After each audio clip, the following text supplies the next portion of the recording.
It's sweater weather in New York, but we got 5 stakes races at Aqueduct on Saturday. Let's cap the card on NYRA Bets. Hi, everyone. Matthew DeSantis here with NYRA Bets, and welcome to another episode of Capping the Card, where I will go through Saturday's Aqueduct card featuring 5 stakes races, 10 races overall, and go through every race with my top pick and top value play. Now, before we get to that, I want to remind you to press that like button and subscribe to NYRA Bets YouTube today to get all of our great handicapping, betting, and wagering content right here on NYRA Bets. Additionally, if you're not playing with NYRA Bets right now, you can use the promo code MATCH200 to get up to a $200 deposit match bonus. And we have tons of great daily promotions, including this Saturday, a $5,000 late pick 5 hit and split at the Big A. So listen, if you like playing that late pick 5 sequence with 3 graded stakes races, make sure to play it on NYRA Bets. Opt in, and you get to split an extra $5,000 in the pick 5 pot with everybody else who plays and wins. So a great way to add, at the very least, sometimes $20, sometimes $80, sometimes $300, sometimes $2,500 to your late pick 5 winnings. So make sure to play on NYRA Bets. All right. Listen, Saturday at Aqueduct, it's going to be a lot of fun. 10 races overall. Half the card is stakes races, 3 graded stakes races in that late pick 5 sequence. Like I said, the Mother Goose, the Long Island, as well as the Hill Prince. We got the Dwyer and the Pumpkin Pie early in the card as well. So a lot of great horses, a lot of great racing up here at Aqueduct. So a lot of fun to go through. But to give you some sense of weather, because that is always something to keep in mind this time of year up in New York, if you're handicapping for that, there is going to be some rain late Friday, very late Friday, into early Saturday morning. There will not be rain during the day of racing on Saturday, but there is going to be some precipitation overnight. I'm not anticipating any major changes with regards to running a race off turf or anything like that. There could be a little bit more give in the ground, and we'll talk about that as it pertains to a couple of horses. I'm not expecting necessarily anything like a sloppy track or anything along those lines, but just something to keep in mind. And like I said, did not alter my handicapping all that much. Well, listen, folks, the only way to get through all 10 races is to start at the first one. So let's kick it off and go to race number 1, which is a $45,000 optional claimer for 3-year-old New York bred fillies and mares going a mile on the main track. And, one of the things I'll say is this early pick 5 sequence is a little chalkier, in my opinion. Tried to get creative with some value plays maybe underneath, but hard to get around some top choices for a variety of different reasons. The late pick 5 sequence, I don't think I have a single top pick that's below 5-1. And so that late pick 5 sequence, I think you can get some more prices. And so we start things off a little chalky in the first race with the number 7, Collect the Data, as my top pick, 7-5, 4-trainer Chad Brown. And listen, the reality is on the numbers alone, this horse is just a massive standout over the field. Now, the question is the distance. The horse came back from an 18-month layoff back in July and didn't break its maiden, actually broke its maiden in a maiden claiming 40 back in January 2024, didn't run for another 17 months, then came, or 18 months, then came back and won a first level allowance off the bench by 7 lengths at 6 furlongs. Next time out, steps up to this level and runs a second place to Army Gal as the overwhelming favorite at 6.5 furlongs. You do worry about whether or not this one has the stamina, but the fact that Brown is entering this horse going a mile, I think is is certainly a positive. And the nice part is it's an upstart out of discreet cat mare. It should be able to get the mile distance. That shouldn't be an issue.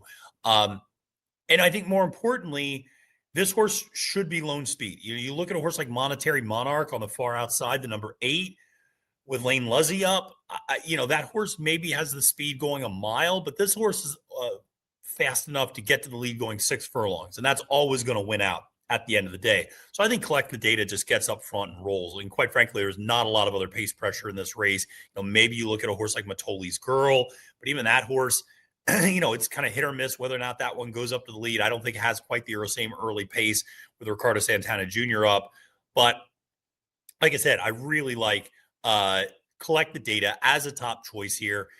The early races sometimes at Aqueduct can be a little bit chalky, and I think this is kind of an example of that, but sometimes it's just about taking a win, moving on. Like I said, on the numbers alone, the 87 and 88 buyer the last 2 times out just absolutely towers over this field.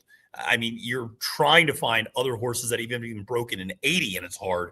You look at a horse like Sweetest Princess for Linda Rice, two back against Open Claiming Company, ran an 84 going a mile. Okay, maybe, but that was just kind of looks like an anomaly when you look at the rest of that horse's running lines. And then Midtown Lights at 5-1 for Ilke Cantermasi. Again, two back at a mile, ran an 80, but again, that does seem to be a bit anomalous. We'll see. That one got to the lead that day, not going to get to the lead here. So we'll see. I think the 7 is kind of the class of this field. Collect the data as my top choice. Now, if you want to try to get a little creative, or you just want to throw a horse into an exacta, maybe if you have a chalky top pick, I think looking at the number 2, NYRA, 8-1 on the morning line for Jorge Abreu, Flavien Prat up on the mount. That's notable. Why? Because Flavien Prat is doing one thing and one thing only. He is winning, ladies and gentlemen. He won 7 races to close out the Belmont at the Big A fall meet in a single day on Sunday. He came back on the first day of the Aqueduct meet. He won 4 of 7 races. I'm recording this Friday afternoon. Guess what? He just won his first mount of the day in race number 3 on Mel's Foxy Girl. So he's doing nothing but winning right now. So you have a very hot rider. Now, what's interesting is, excuse me, the 2 here, it's a horse that's coming off a little bit of a layoff, but I think it's probably better going a mile and an eighth. That said, the cutback to a mile is not terrible. The horse has run well at a mile against Maiden Claiming Company. But what was so encouraging is this horse broke its maiden against Maiden Claiming 30s, going a mile and an eighth, tracking the pace and then pulling away and winning with Eric Cancel aboard by 5. Then goes against pretty nice $81,000 N1X company next time out. First time against winners, finishes 3rd that day to a horse Walk With Me, who came back to win the next start. So which I found to be very encouraging. And actually was stakes placed a couple of starts after that. So very positive. The nice part here is that Akaria came back and won her next start, going a mile and an eighth against $95,000 N1X company up at Saratoga with Flavien Prat aboard. So the fact Prat remains aboard, this horse is coming back from a little bit of a layoff, admittedly, but has been training pretty consistently since, mid-September. So really wasn't given that much time off, from July 10th to maybe mid-September. So maybe came out of the race a little sore, just maybe a minor issue, but has been training very well leading up to this race very consistently. Like I said, the fact Prat remains aboard here is optimistic. And I think the nice part about this horse is should just sit behind the pace. So if a horse like the number 8 Monetary Monarch or the number 4 Matoli's Girl really wants to collect the data, honestly, a horse like the 2 should be able to kind of sit right behind that and make a move. I think that's actually quite advantageous. Also, just betting Flavien Prat if you can get 8-1 is not a bad idea. All right, well, let's move to race number 2 on the card. And this is a $50,000 optional claimer on the outer turf course, going 6 furlongs for 3-year-olds and up. And again, I landed on a favorite here, the number 3 Cyclonite for Mark Cassidy with Dylan Davis aboard. Really tried to get around this horse. Looked at the number 1 Landing Craft for Amelia Green. I thought that was kind of an interesting horse a little bit. Looked at the number 2 Quando. On the numbers alone, Quando's interesting. The problem is Quando's 1 for 19 in his career. Does not exactly instill confidence. And again, it took him 17 starts to break his maiden. His 2 races against winners have not been bad necessarily, particularly last time out going a mile. Now we're cutting back to 6. And while he ran well at 6 furlongs against Maiden Company, he's a horse that it seems like he just is always going to come up a little bit short. And at 5-1, that's a little bit of a short price. Bergen was a very interesting horse. I took a long look at the 4 for Joe Sharp. I thought that horse was a little bit interesting as well. But that horse is now dropping in for the tag. I don't necessarily love that. That's not a huge plus move for Sharp either when they drop into a tag for an optional claimer. So something to keep in mind there. I looked on the outside to Brad Cox's horse, Vacation Dance, at 7-2, but look at what that horse hasn't won a race since 2023 and has won an Open Company Stakes race back in November 2022. But you look at what this horse has done against Open Company since then, it's not been great. So couldn't really wrap my arms around that one. And so I kind of by default landed on the favorite here, who I think is a very good horse. And we should say is a horse that I think is a 6 furlong specialist. I think that's what you saw that big perk up at Belmont at the Big A last time on the Carly Place. That was a race where all of a sudden this horse runs 76, 75 in the first 2 races in the United States. And then, or in North America, I should say, one of those was Woodbine, then comes to the stakes race last time out, but cuts back to 6 furlongs. Now suddenly you see what this horse does best. This horse's 2 lone victories over in England were going 6 furlongs. Now they were over a synthetic track, but they were going 6 furlongs. Cassie tried to stretch this one out to a mile the first 2 times out. Didn't run poorly, particularly in the Toronto Cup up at Woodbine getting Lasix. But last time out, really, I thought ran a nice race. Problem is, last time out, you got 20-1 on this horse running a really good second. Now you're getting 5-2. So that's a little bit hard to swallow. Sabuchero, I always like those. So I think particularly at a 6 furlong sprint, it's kind of perfect for that pedigree. Like this horse a lot. The 88 buyer really does kind of stand over the field in a lot of ways. Bergen has a couple races, maybe a few races back that might be able to compete. I think Bergen's an interesting choice potentially there. But like I said, Cyclonite is where I ultimately landed as my top choice. Now, for a value play, it's more of a hunch play than anything else. Speed is always dangerous in these sprints. I'm going to give a little bit of a look to the number 7 Launch Control at 8-1 for Kerry Bryan with Ricardo Santana Jr. up. I think it's telling that Santana Jr. hops off the number 1 Landing Craft, who's also 8-1, I should say, but was just coming out of the stakes race, actually the same stakes race as Cyclonite, and hops aboard Launch Control. He doesn't ride for Kerry Bryan or Amelia Green that much, so it's not as if, well, he's got loyalty to one over the other, but he rode Launch Control last time out to a victory. Launch Control is a really interesting horse. Started out in Pletcher's barn, then goes to Kerry Bryan in spring of last year. Horse runs pretty well first time out. Second time out for Kerry pops and really wins well with Johnny V aboard. Wins by 4.5 lengths. Breaks his maiden, I should say. But then goes to the bench for the better part of 15 months. Comes back. First race, not surprising. Proud aboard, fades a little bit. Second race with Santana Jr. up. Goes to the front, wires the field, wins, N1X allowance. Now we're stepping up against a little bit tougher competition, but this is now third back in the form cycle. I think this horse is going to run a huge race, and I don't think we've seen the best version of Launch Control yet. 68 first time out, 78 second time out. I'm not saying he progresses by 10 again, but if he runs like an 85, 86, that puts him right there in this race. So I think Launch Control at 8-1, a horse definitely worth considering in your vertical wagers. All right, let's go to the Dwyer. And this is a race. It's funny, the next 2 races, I like short prices that are actually the second choice. And I'm fading the favorite both times. In the Dwyer, I'm fading the number 2 Disco Time. For trainer Brad Cox, 6-5 favorite, coming off that very impressive St. Louis Derby victory over Hypnus and Excite. And that was the horse's first run since January. So it went from January to September, 9 months. Hadn't run since the Lecomte, in which the horse won, actually. Then comes back and freaks. This horse is an undefeated grade 3 winner. Like I said, won the St. Louis Derby. Now gets put in the Dwyer. I just don't know if I believe that 101. And if I don't believe the 101, and even if the 101 comes down a little bit, let's say he runs a 95, then suddenly 6-5 doesn't seem like a very good bet. Particularly when you have a horse like Tip Top Thomas, who's my top choice here. Todd Pletcher, Johnny Velasquez aboard. Johnny Velasquez looking to win the Dwyer for the 6th time in his career. The person he would be looking to tie for the most victories in the Dwyer as a jockey is Jerry Bailey, who also has the record of 6 right now. So Velasquez looking to tie that with a victory aboard Tip Top Thomas. Here's the thing. You look at who Tip Top Thomas has faced.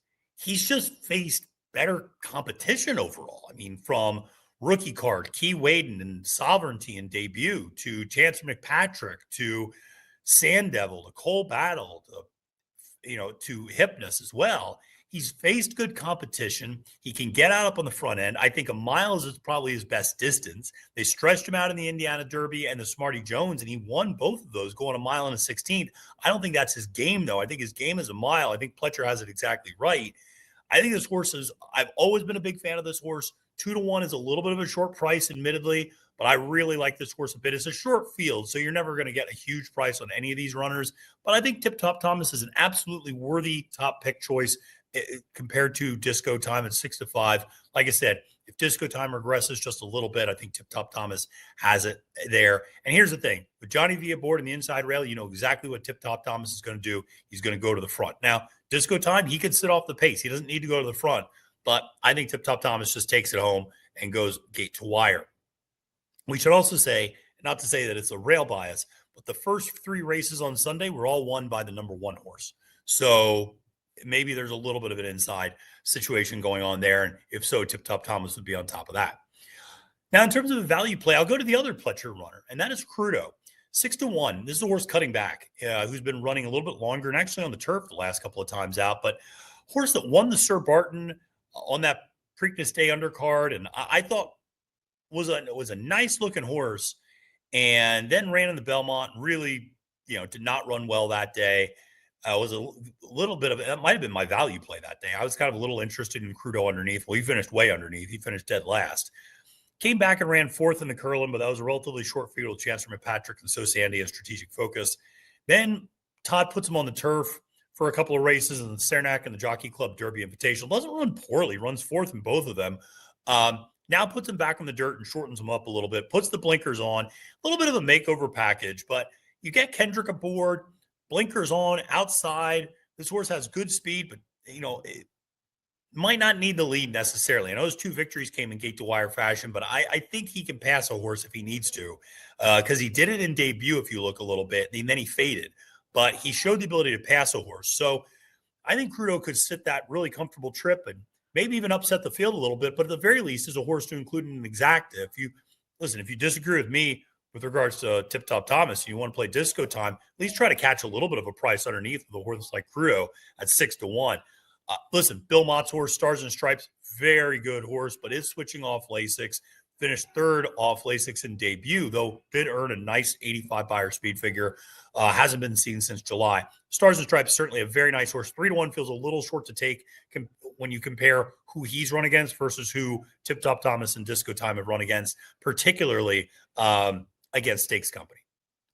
All right, let's go to race number 4 on the card, and that is the Pumpkin Pie Stakes. Making me a little hungry. Going 7 furlongs on the dirt, and again, fading a short price top choice for a relatively short price second choice. In this case, I'm fading the number 8, Weigh the Risks at 9-5 for Chad Brown and Manny Franco. This horse came off a little bit of a layoff last time out, faced $100,000 optional claiming company, ran a 101 buyer speed figure that day. Now, listen, the horse runs a 101 again. Everybody else is running for second place. I think there might be a little bit of a regression to the mean here when you look at what the other races this horse has run. Also, the horse hasn't been seen since July. So now coming back from a little bit of another break. I mean, that's one thing is you look at this horse and there's a lot of breaks in the running lines there. Now, horse has always been able to fire off these sorts of layoffs sometimes. It doesn't affect him, but still, or her, I should say, but you still need to, I think, be a little bit cautious about that. I just don't necessarily buy the 101 speed figure last time out. And so if there's even a little bit of a regression there, I'd rather go to the number 1, Nick Style. This is a horse also coming off a layoff, but much like Weigh the Risks, has been more than adept at winning off the bench. Won in debut, going 4.5 at Gulfstream Park, then wasn't seen for, a year and a half. Comes back, wins by 10.25 lengths in that race.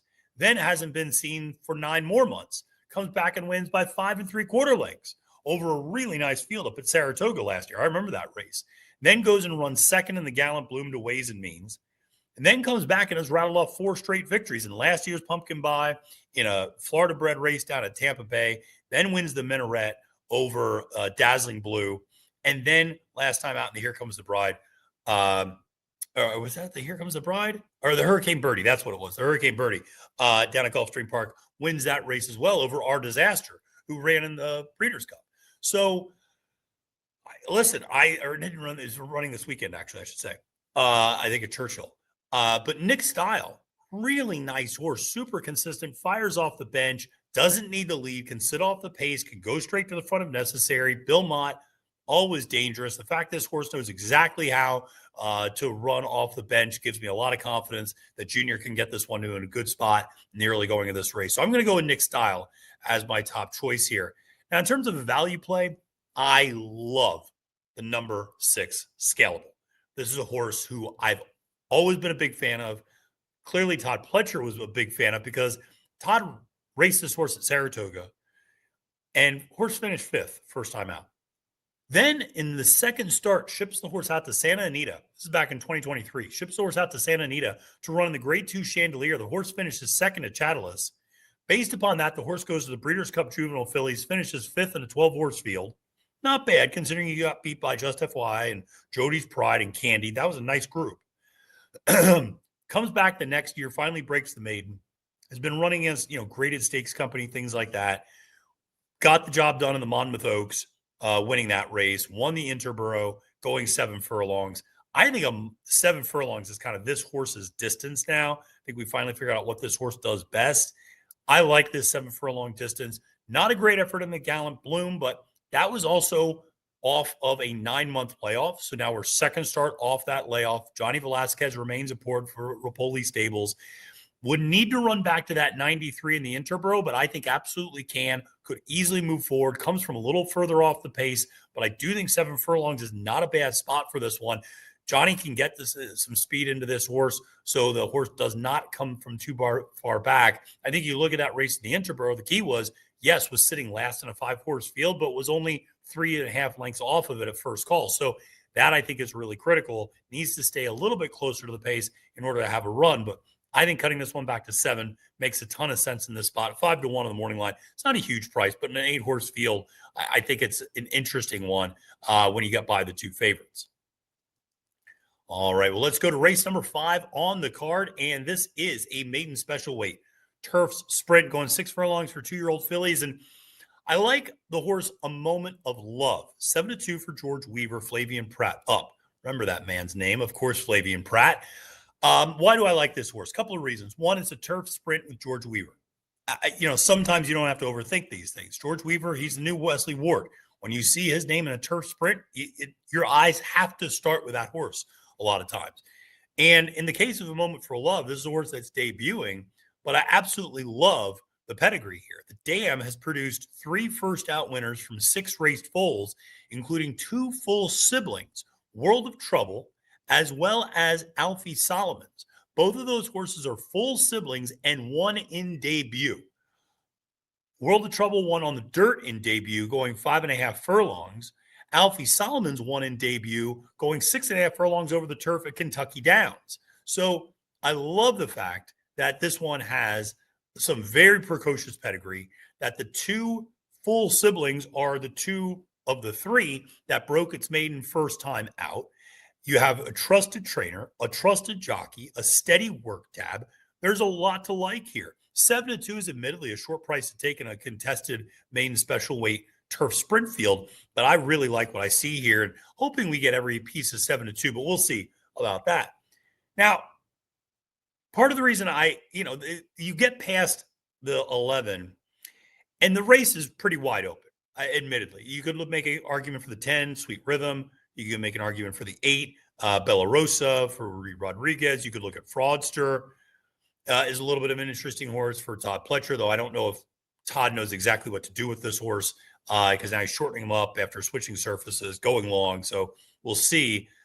Chat-A-Lot, I know, is a horse, the number 5, that my friend Barry Spears likes a lot in this particular spot, and I think could run well. But I ultimately landed on the number 4, 360 for Tony Dutrow Jr. Blinkers are coming on. Lane Luzzy.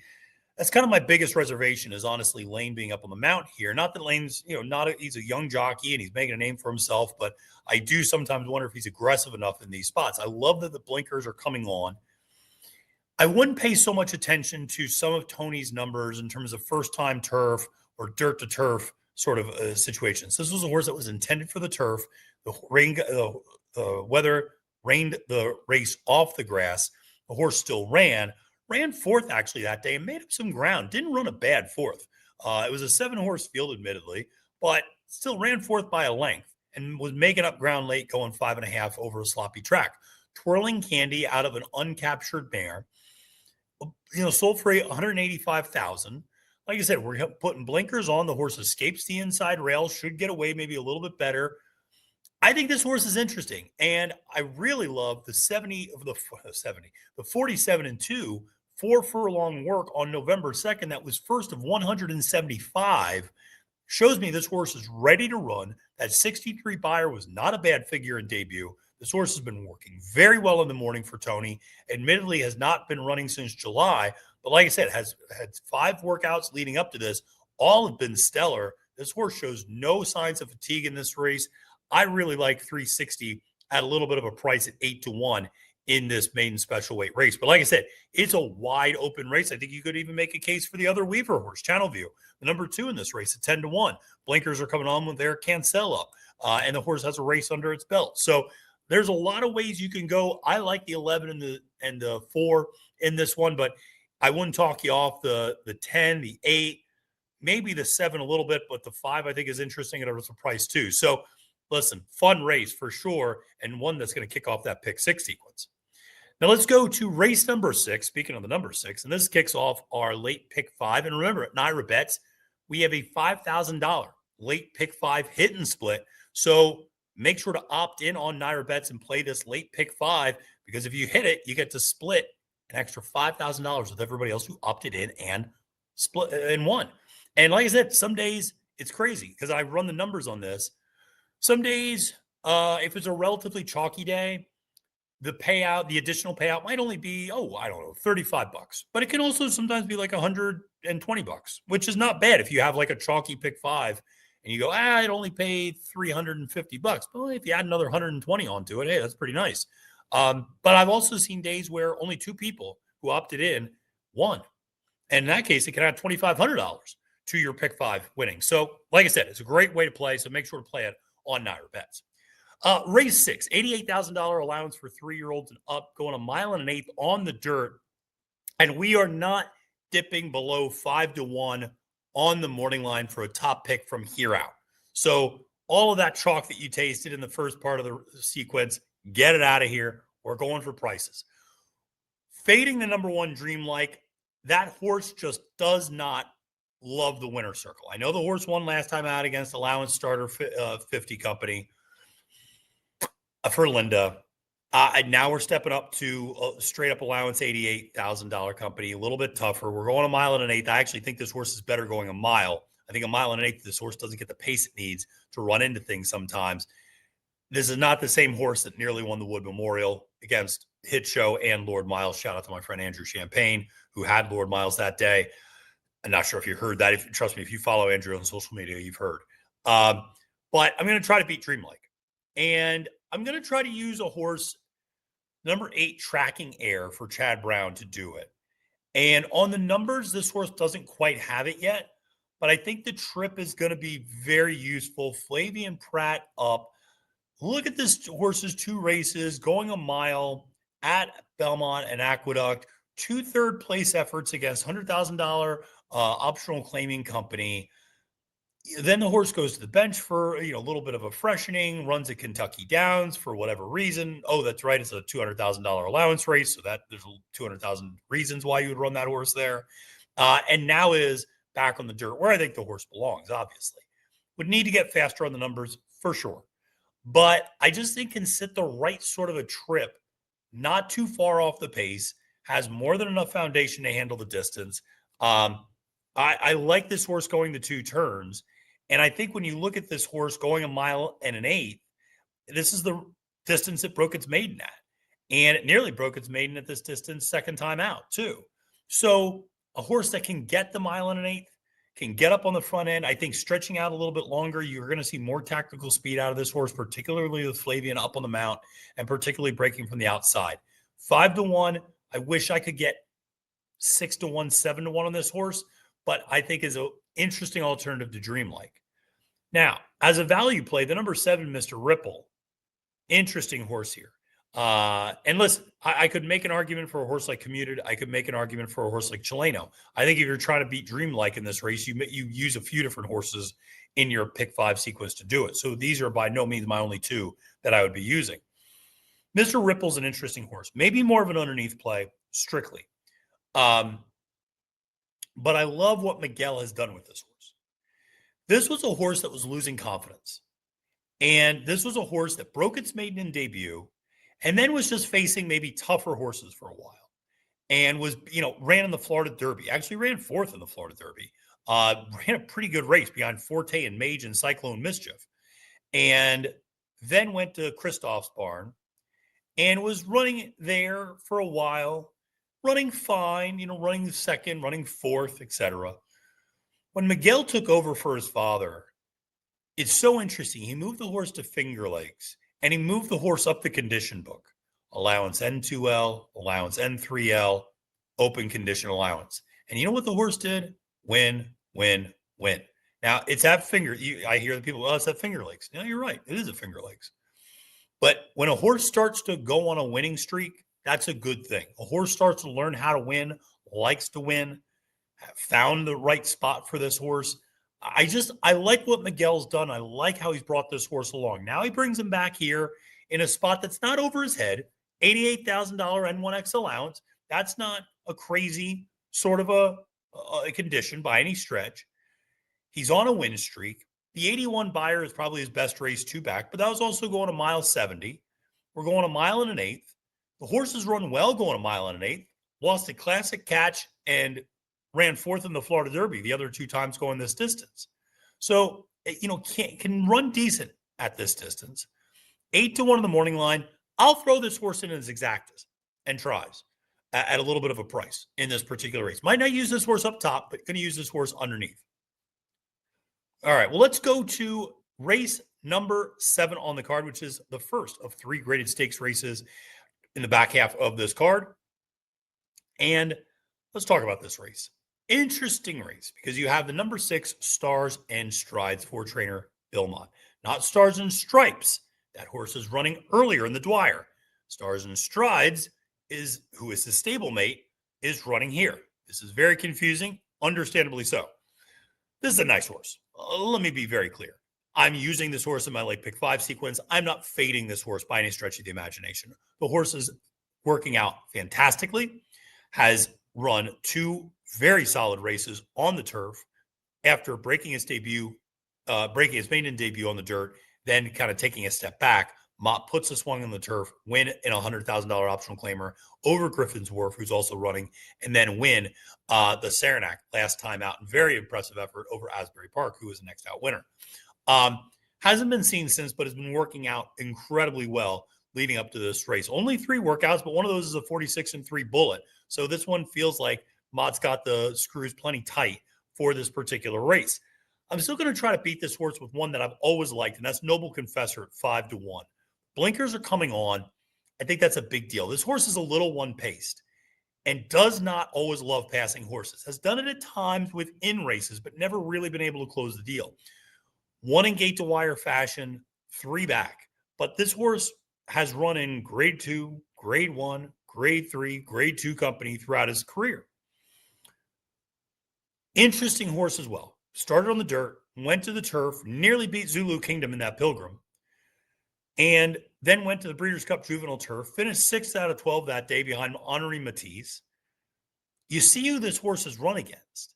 It's some nice horses. I mean, certainly going back to Chancellor McPatrick and T-Craft and Filoso, Zulu Kingdom, Henri Matisse, Noble Confessor, Wimbledon Hawkeye, Burnham Square, Hill Road, has run against nice horses and just has not been able to get the job done all the time. Did have a victory against Maiden Company going a mile and 3/16. Notable because this is a mile and an eighth, so pretty close to the same distance. Ran well, I thought, in the Jockey Club Derby Invitational, finishing 2nd to Asbury Park, who we mentioned earlier. The blinkers are coming on. Kendrick's aboard inside rail. I would imagine this means Kendrick goes or tries to go straight to the front, or if the horse doesn't, he sits right off the flank of Griffin's Wharf. If Griffin's Wharf with Ricardo Santana Jr.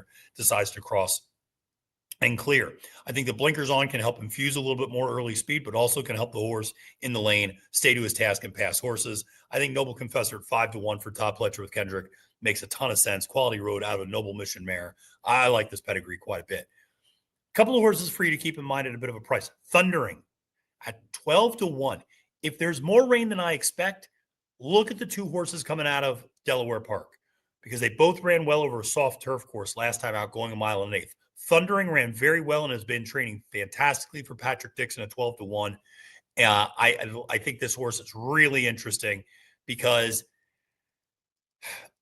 the horse switched to turf after running on synthetic, took a race or two maybe to get its footing, ran really well in the Toronto Cup to Church and State, who's also in this race, but then stepped up and in the Kent Stakes, switched off Lasix, ran a career best 84 Beyer speed figure over a soft turf course at Delaware Park, going 1.125 miles. And now blinkers are coming off.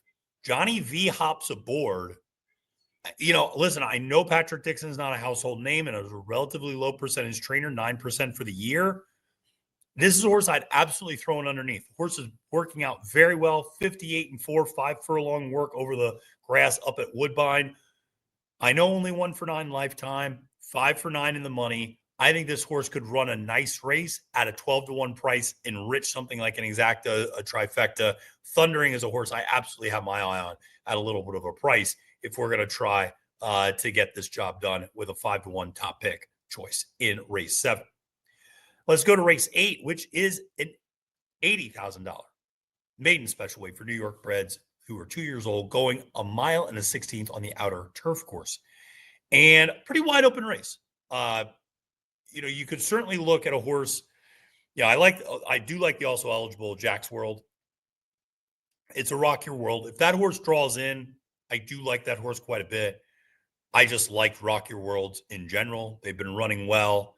He's a sire that I kind of felt like I would be doing well, and he is doing well. He's already got a graded stakes winner.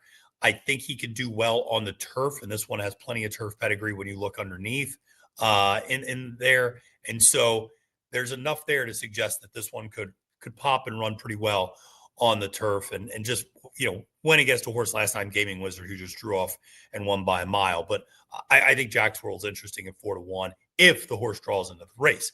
Now, outside of that, you look at a horse like Newland for George Weaver, certainly a very formidable horse at 7-2, training well. Ricardo Santana Jr. up. But, the two Beyers aren't, overwhelming 60s both times out. And, the best this horse has done was actually on the dirt in terms of finishing closest to the lead. But, the two turf efforts, 6 lengths back, 3 lengths beaten. So, I'm not going to get too excited about that. Meanwhile, I really like the number 4 Snickery for Mark Casse. Javier Castellano takes over for Dylan Davis. This is a recent gelding. The horse had a really interesting race. If you go back and look at this one, was kind of in mid-pack early on in this race and then kind of dropped back, got shuffled back, and then rallied as well. It was just kind of a little bit of an inconsistent trip. But the horse showed something, making up ground there towards the end. I think if the horse is just maybe a little bit better positioned, the recent gelding thing, I think, could absolutely be a big part of this. Maybe gets the horse a little bit more pliable leading up to the race. Maybe doesn't run its race in the paddock sometimes. So there's a few reasons why you would geld a horse. But I'm going to be interested to see how this one looks out on the track. But I think 6-1 second start, considering that first start was maybe not that bad and may look a little bit better on paper than you realize, I'm going to take a shot with this one as my top pick. And like I said, you're getting good value with Mark Casse, Javier Castellano. Mark Casse, always good second starts. And also with his 2-year-olds, always does a good job placing those 2-year-olds in those right spots. Kodalikov is my value play in this race for Bill Mott and Junior Alvarado. 8-1 on the morning line. This horse that's getting on the turf for the first time was off slow that first time out, was just hopelessly far back, but passed some horses. And I thought that was encouraging. The horse was dead last by 18 lengths. And yeah, he lost by 24, but he passed a few horses on the way. So that was encouraging. The horse kept the task with Eric Cancel aboard that day. I also like the fact that this one is a sibling to a horse like Scythian, half sibling, if I'm not mistaken, to Scythian. Scythian was a grade 2 turf route winner in the Miss Grillo.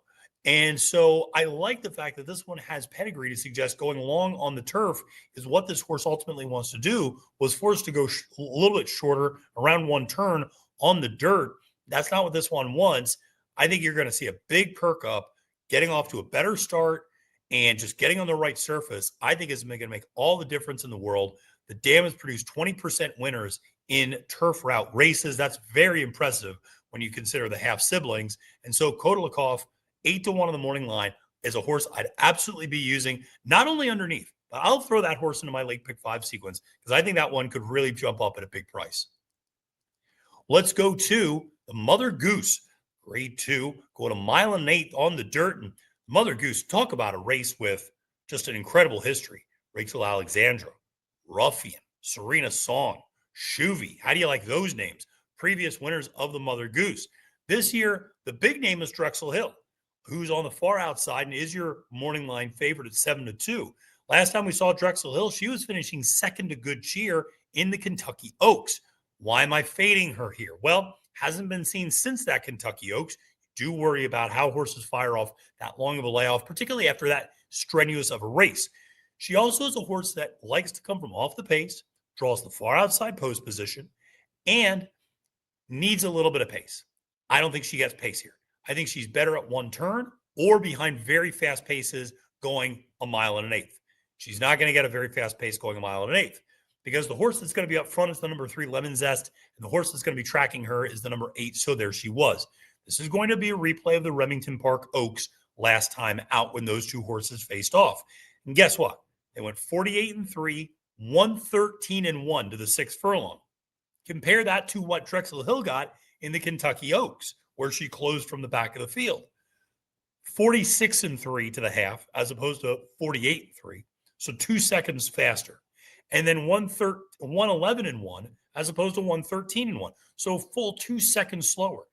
It's just going to be tougher for her to close into those fractions, I think, when you just don't get the same sort of a setup. So I like Drexel Hill as a horse. I'm thrilled that she's back, but I'm willing to try to beat her here. So there she was as a horse for Doug O'Neill, who I just think makes a ton of sense in this spot. You know, Doug O'Neill traditionally has not done well in New York, but he won the Met Mile this year with Raging Torrent. His horses usually run honest in New York. They just don't always win. But like I said, Raging Torrent kind of broke the seal over the last 5 years. And I like what those So there she was brings. It's 6-1, particularly on the morning line. This was a horse that was a sprinter for most of her career and then stretches out to a mile in the Torrey Pine, which is grade 3, loses to a horse, Almond Joy, who was in very, very good form, easily beats a horse like Tenma, who was very well regarded for Bob Baffert. And so there she was, then goes from there to the Remington Park Oaks and sits the exact trip she's going to sit on Saturday and just blows away Lemon Zest, going a mile and a 16th, draws off, wins easily. I think going a mile and 1/8 isn't going to be much more of a challenge for her. Yes, she's money inside of a take charge Indy mare, but I just think she's going to be able to get this distance. She proved she could do the mile and a 16th. I think she can continue to step up. I think she can run a big race here. I think she gets the right sort of setup. Now, that said, I think a horse like the number 6, Fully Subscribed, should absolutely be on your tickets for Chad Brown. This horse is very dangerous in this spot. Nearly won going a mile and 1/8 last time out. Has won over the surface at Aqueduct. I think is a pretty serious win threat at 4-1 on the morning line. It is your second choice on the morning line. Like I said, don't fade that horse too far. Just because I don't have her as my top pick doesn't mean I'm not using her in my late pick 5. I absolutely am. But I'm going to take a little bit of a shot with the other Chad. And I'll be honest, when I did the analysis for this race, I didn't realize what the morning lines were going to be yet. And I really liked Philly Freedom at 15-1. I didn't realize she was going to be 15-1, but I like this filly. She's going against winners for the first time, but the fact that Chad is entering her in this spot is intriguing because he has Fully Subscribed. And it's not as if Philly Freedom is a rabbit or, it's not as if he's entering one to help the other. They have very similar running styles. Philly Freedom is going to go, kind of track the early pace behind Lemon Zest, and so there she was. I think she's going to set a perfect pocket trip in that regard. She's continuing to stretch out. She ran a real nice race off the bench, a little bit of a freshening last time out, going a mile. And Ricardo had her tracking the pace by a length and a half, and then blowing by everybody and winning by 8 1/4 lengths. Is switching off Lasix, no two ways about it, but has been training well. I think gets the right sort of a trip. And if I think this race is controlled up front, then I want a long shot who's not going to be too far out of it. And I don't think Philly Freedom is going to be too far out of it. I think she's actually going to be sitting a little closer than Fully Subscribed. And I just think that she makes a lot of sense in this field. Chad didn't have to enter her in this particular race. Because there were 9 horses overall. If he doesn't enter one of them, okay, 8. But he's already got a horse in here and fully subscribed. And it's a different ownership group. And so, like you said, Philly Freedom, I don't know. Maybe it's just because I'm from Philadelphia. I like the song Philadelphia Freedom, but I like Philly Freedom a lot in this spot at 15-1. I think this horse runs a huge race, well, a very huge race compared to those morning lines. Now, the horse that I'm going to be most interested in seeing in this race, I don't have listed up here, and that's the number 2, Queen Azteca. This is the horse that broke its maiden and debuted. I should say didn't break its maiden, debuted in Norway, broke its maiden in Sweden, then won the UAE Oaks, ran against the boys in the UAE Derby, then went back to Sweden and ran against the boys in 2 more races and won one of them, then came over here and ran in the Grade 1 Alabama. Has decided to stay over here, is now with Rudy Brissett, Jose Lezcano up, Queen Azteca 12-1. I just want to see what she does because I'm interested in that horse. Well, let's close things out for the day with a stakes race. That's right. We're not closing things out with a state-bred $40,000 maiden claimer. No, we would never do that. Race 10, we're closing things out with a Grade 3, the Long Island, going 1 mile and 3/8 on the turf. Where am I going in this race? The obvious answer is to use Beach Bomb. And in my vertical or my horizontals, Beach Bomb is going to be on my ticket for sure. Okay. I'm going to be using Beach Bomb on my ticket. I'm probably just going to go too deep between Beach Bomb and my top choice. But Beach Bomb is a horse that has only ever won up on the lead. Also has only ever won over very firm turf. Ran well over yielding surface in the New York and nearly beat She Feels Pretty, but came up short. And again, is a little one-paced. I know she can pass some horses, but you look at a lot of those running lines and she kind of finishes where she starts. Last time out, she made up some ground in the Dwyer. That was encouraging, going 1 mile and 3/8, 3-1. The 94 buyer last time out. There's plenty of reasons to think she makes sense here. I just like Grayosh. I think Grayosh is an interesting horse for Chad Brown. And I know on the numbers, this one needs to get faster and has not won since last August. But notice what this horse has in common with the 2 wins. Both over turf with a little bit of give in the ground. Both over good turf courses. And I wonder if this horse just runs her best with a little cut in the ground and with a little bit of give. And she's going to get a little bit of give because of that rain that I talked about overnight Friday into Saturday morning. It's not going to be a yielding turf course by any stretch, but it might have a little bit of give. Even if it's rated as firm, it's going to have some give in it. So I think this one could move forward. I also like the stretching out of this one to 1 mile and 3/8. This is a horse that usually can sit mid-pack, maybe sometimes further back, but can sit mid-pack in those mile and 1/8 races. I think you put this horse in 1 mile and 3/16 or 1 mile and 3/8 with Flavien Prat. I think Flavien puts this horse much closer to the pace than maybe it's been in some of those shorter distance races. This is what we often see, particularly on the dirt. When you see a horse that is sitting mid-pack at 6 furlongs and you put the horse at 1 mile and suddenly the horse goes to the lead or sits second. It's not quite the same, but I think you're going to see a similar thing where you're going 1 mile and a 16th, 1 mile and an 1/8, and you're sitting mid-pack. Suddenly at 1 mile and 3/8, you have the speed to sit much closer to that than you would otherwise. Because a lot of these horses who are real stayers don't have much early speed at all. So I think Grayosh can sit a much more useful trip than we realize. And I think is 5-1, a very intriguing price. Now, my value play in this race is number 7, Alluring Angel for Bill Mott. Kendrick Carmouche up. 8-1 on the morning line. And I know Bill Mott's got Immensitude. I know my friend Barry loves Immensitude. He actually likes this horse a little bit more in this race. I like the price. I like Alluring Angel. The Dwyer was a nice race. Ran third that day by a length.